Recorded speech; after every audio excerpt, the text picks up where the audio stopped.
Hi, this is Paul McCartney, and I'm going to read an excerpt from my new book, High in the Clouds. Are you ready? Okay, here we go.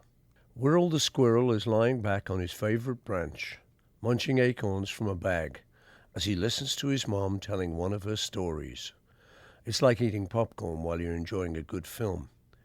This is one of Sugartail's Animalia tales, set on the tropic island sanctuary where the animals live without a care in the world. Whirl smiles.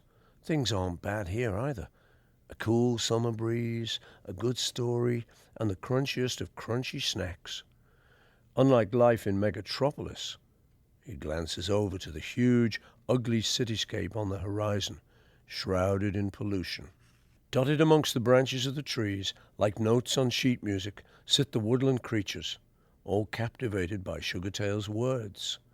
All, that is, except for Snooze the owl, who's doing what he does best in the daytime, snoring gently.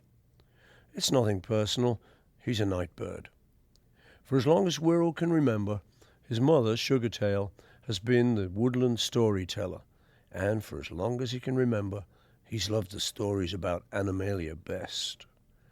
She's coming to the part of the story where the island animals are about to throw a big party for some reason or other, or for no reason at all, when Whirl feels the branch begin to vibrate.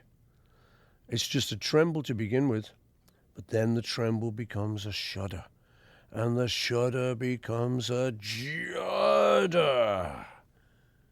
Tethered to its usual branch is a hot air balloon, and in its wicker basket stands Froggo, a frog. The clue is in the name. He's a regular visitor to the woodland, coming and going when the mood and the wind takes him.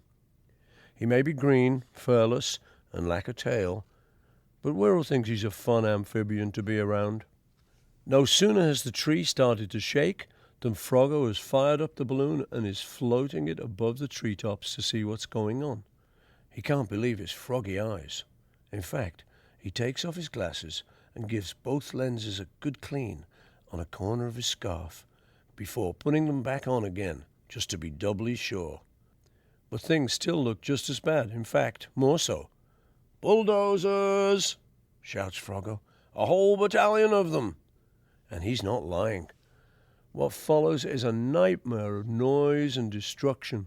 What the huge caterpillar tires don't flatten is either pushed over, thrown aside, or torn apart by the bulldozers and their merciless metal teeth. Gas-powered chainsaws splutter to life, winding their way through tree trunk after tree trunk, slicing, slashing, killing the woodland. The animals flee in all directions, abandoning their homes and trees in a desperate bid to save themselves. Even Snooze is now as wide awake as he's ever been and has taken flight. Whirl dashes straight down the tree trunk like only a squirrel can, looking back over his shoulder to make sure that his mom is close behind him. She isn't. Suddenly, the huge old tree is falling, and moments later, Sugartail's limp white body lies twisted beneath a broken branch. "No!" cries Whirl. "No!" He claws at the soft earth with his tiny paws and drags her out from under it. His mother opens an eye and somehow manages to speak. "You must go far from here," she whispers. Whirl has to lean in close to hear her above the noise of the mayhem all around them. He can smell sweet chestnuts on her breath. "You must find Animalia. You'll be safe there. It's a real island. It's a real island, Whirl. It's real." Which is how talk of this magical sanctuary comes to be Sugartail's final words.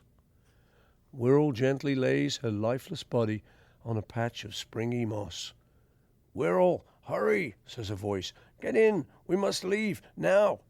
The young squirrel turns to see Froggo hovering close by in his balloon, a rope ladder trailing from the basket to the ground.